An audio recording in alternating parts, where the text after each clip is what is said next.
Hello, and today we are redoing this corner tank. So I've got an idea to create a forest, and I'm using some acrylic here to create some bases for the branches that I'm going to use as the trees to stick onto. This is just simply using a hand saw. I would probably recommend some form of electric saw, which would be a hell of a lot easier. So what this will allow us to do is to drill through the acrylic nice and gently so that it doesn't crack, and then it will allow us to screw in the bottom with stainless steel screws into the pieces of wood. So just using a Dremel there to give us a little indent for the screws to lay flush against the bottom of the plastic.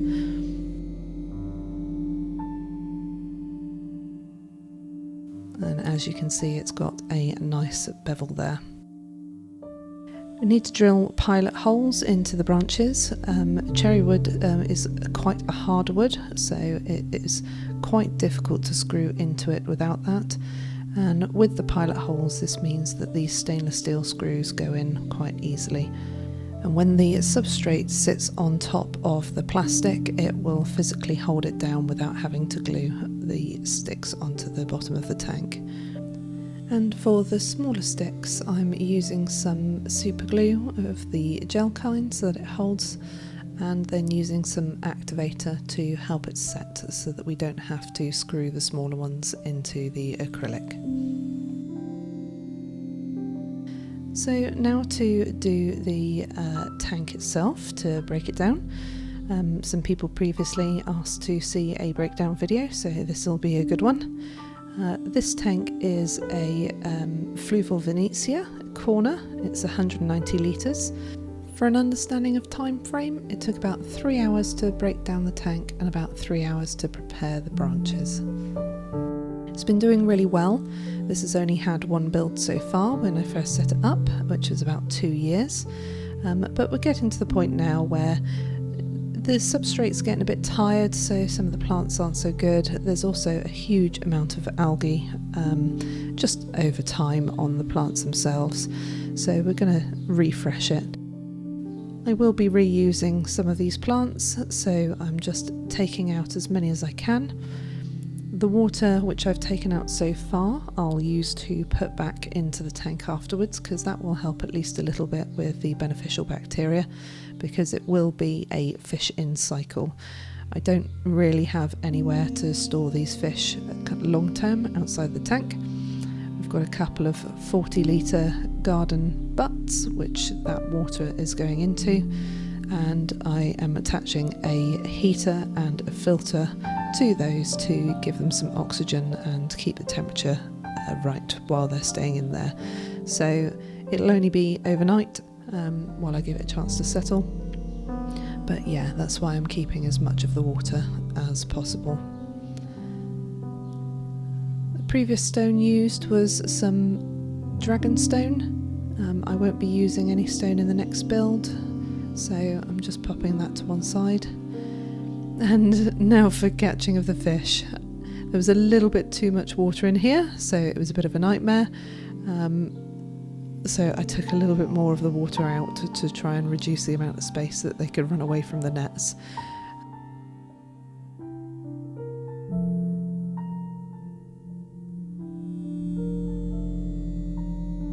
And so now just pulling out the substrate bags from beneath here. These were filled with aqua soil and kind of helped contain it beneath the sand and gravel. I'm going to use as much of the substrate that I previously used as possible, albeit I am going to put some new stuff on the top.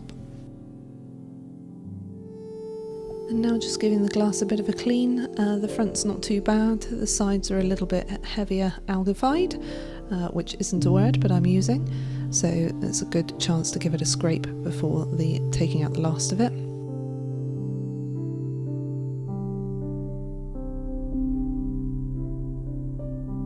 And this pond hoover is the best investment I ever made, so this makes life a hell of a lot easier. So now we're popping in the wood, so you can see that I've screwed them all to relatively small pieces as best I can, while still giving enough space for the substrate to hold it down.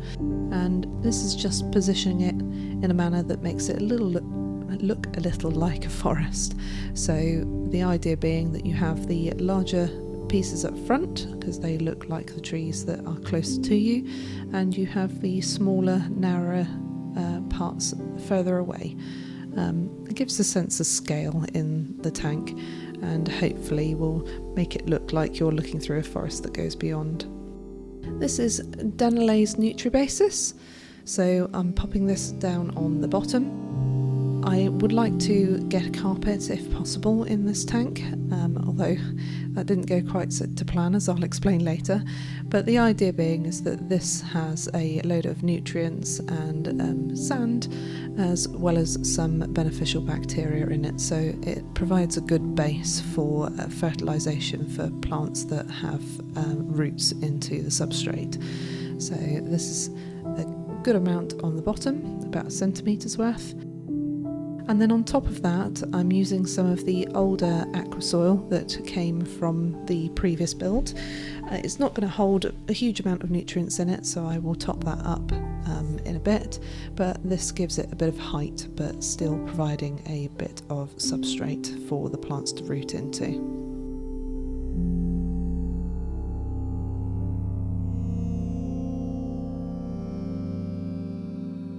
And on top of that, this is the sand and gravel mix which came from the substrate of the previous build. This is principally to add height and to cap over the top of the aquasoil and the Nutribasis to ensure that none of that gets into the water column. So I'm going to put a small layer capping on the front part of the build, and then I will increase it a little more at the back so that it looks as if it's heading off into the distance. It may not be easy to see, but it's actually quite difficult navigating around these trunks, so I wouldn't say that this is the easiest tank to maintain or will be going forwards, but hey, sometimes you've got to go with appearance over practicality. So now just going to add these root tabs. I'm going to break them up and put them into the substrate, so these will push down into where the aquasoil is and just give that aquasoil a little bit of a boost so that the plants have enough fertilisation. And finally, this is the decorative layer. So this is quite an orangey sand. I wanted quite a contrast against the green. And then what you didn't see, because I forgot to record it, is I popped some rocks in to make it look like a path through the forest. Now onto plants. We've got several new varieties. These are Cryptocorini Wenti Green Gecko. And I'm just showing the prep here, which is just pulling off all of the rock wool and separating out the plantlets. So we've got a few pots of each variety here, and sometimes using the fork to just get between the roots and scrape some of that off is helpful. This is a larger variety, a Cryptocorini Walkeri. It's got a slightly different leaf shape, and it's got pinker stems to it, so that will be quite nice in some of the foregrounds to look like a big bushy undergrowth.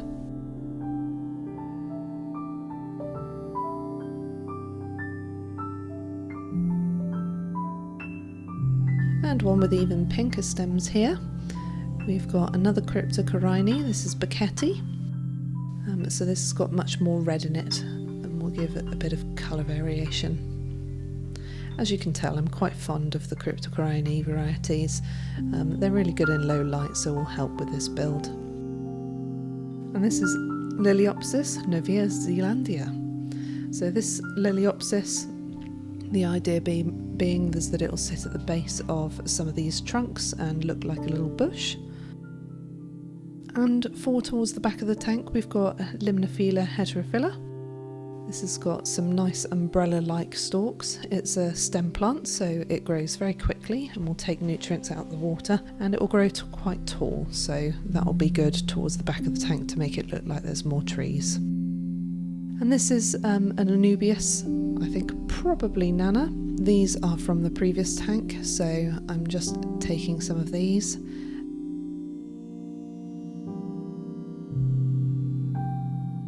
And a tiny Cryptocoryne, maybe Parva, that was in the previous build. And this is a Schismoglottis. This has done really well. It works very well planted, but also as an epiphyte attached to rocks and wood. With this one, there was quite a lot of leaves that were heavily covered in algae, so I did strip it back quite a lot and only used the ones that seemed to be quite fresh. And yet another Cryptocoryne with a brown leaf variety.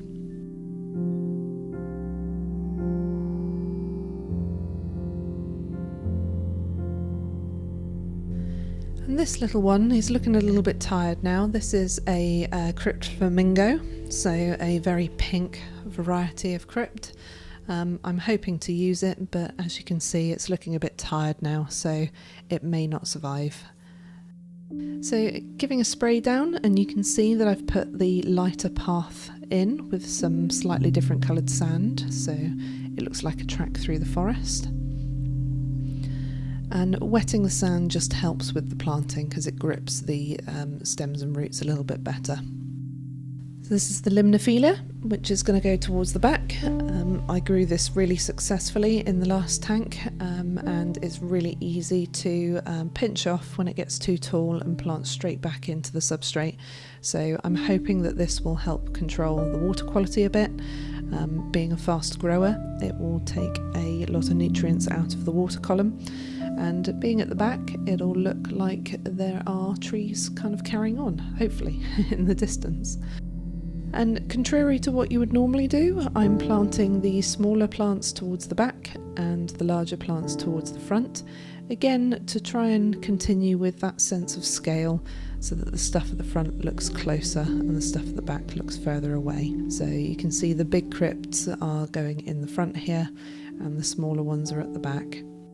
I'm keeping the central part clear, and we've got some of that Liliopsis there just being tucked in around the base of the trunks like bushes. But you can see in all of the gaps I've actually got some hairgrass, which is from an in vitro pot. This is a short growing variety, and I'm just popping that all around the bottom in the hopes that it will carpet.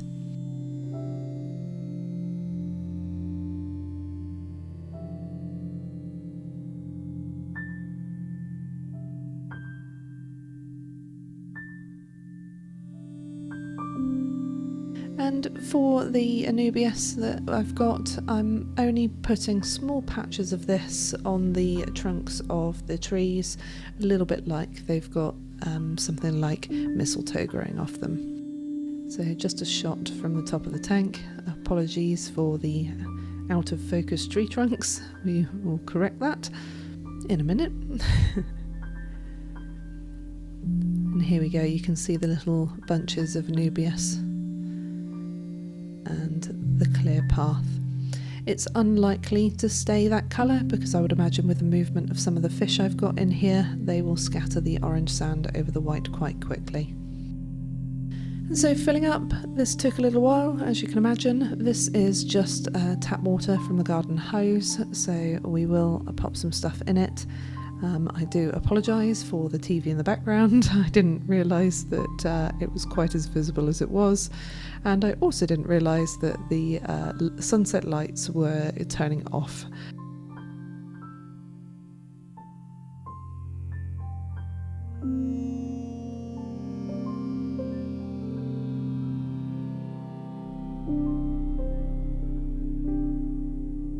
I'm going to pop some of this in it. This is conditioner, so this will take out all the hard minerals and metals, and the leaf zone will give some of the plants a little bit of a boost while they're growing their roots. And a last bit of floating plants in here. This is what we had in previously, which is mini water lettuce. So this is the following day. I left it overnight so that it could come up to temperature because the outside water was quite cold, and I did manage to get the fish back in. So full disclosure on this one, I did lose a couple of the larger rainbows. You'll notice, for example, that there's one in the background that doesn't look particularly happy. I did unfortunately forget to put a lid on the butts as I was transferring the fish to and from, and this did end up with them jumping out, so I lost a couple to stress because of that, unfortunately. I did add a couple of new fish, the ones that you just saw with the stir-bys. These are the ruby barbs. There's that little stir-by again. And the other ones are different varieties of rainbow fish. So we've got some Bosemani in here. We've got some painted rainbows. So that's a painted rainbow, for example. That's one of the males. You can see he's not particularly coloured up or happy at the moment, having just gone in. As it's a fishing cycle, I will be doing a water change every day for at least a couple of weeks, just to make sure that the water parameters are okay. And with the fishing cycle, I will be using a test kit to make sure that I'm testing for ammonia, nitrites and nitrates. And if there is any high ammonia or nitrites, I will be doing a significant water change. Those are some lovely blue-eyed Congo tetras. They were not cheap fish, but you can see a lovely male there with his long dorsal fin. And towards the back there you can see our little yo-yo loach called Monty. He's one of the few critters in this tank that has been named. And just behind him there, you can only just about see him, we have a skunk Corydoras, who is the last one remaining out of a group of 4 that we had a couple of years ago. Now we will skip on to a few weeks' time.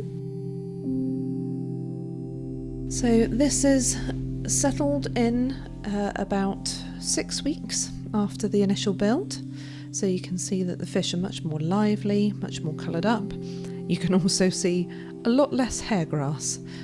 What I didn't take into consideration is that our yo-yo loach loves digging and burying himself in the sand, and he effectively dug up almost 3 out of the 4 pots of the hair grass because it fundamentally just didn't have a chance to root before he started scrabbling around in it. The other thing you'll notice in here is we've got some smaller fish. I wanted to get some fish that spent more time swimming around the main portion of the tank, because as you can tell, most of the fish spend their time at the front. So we picked up some little diamond tetras.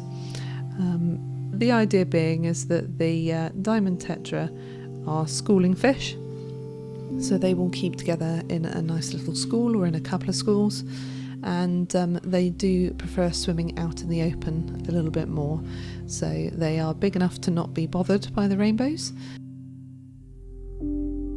And here's the culprit, sat right next to the remaining piece of hair grass he'd left.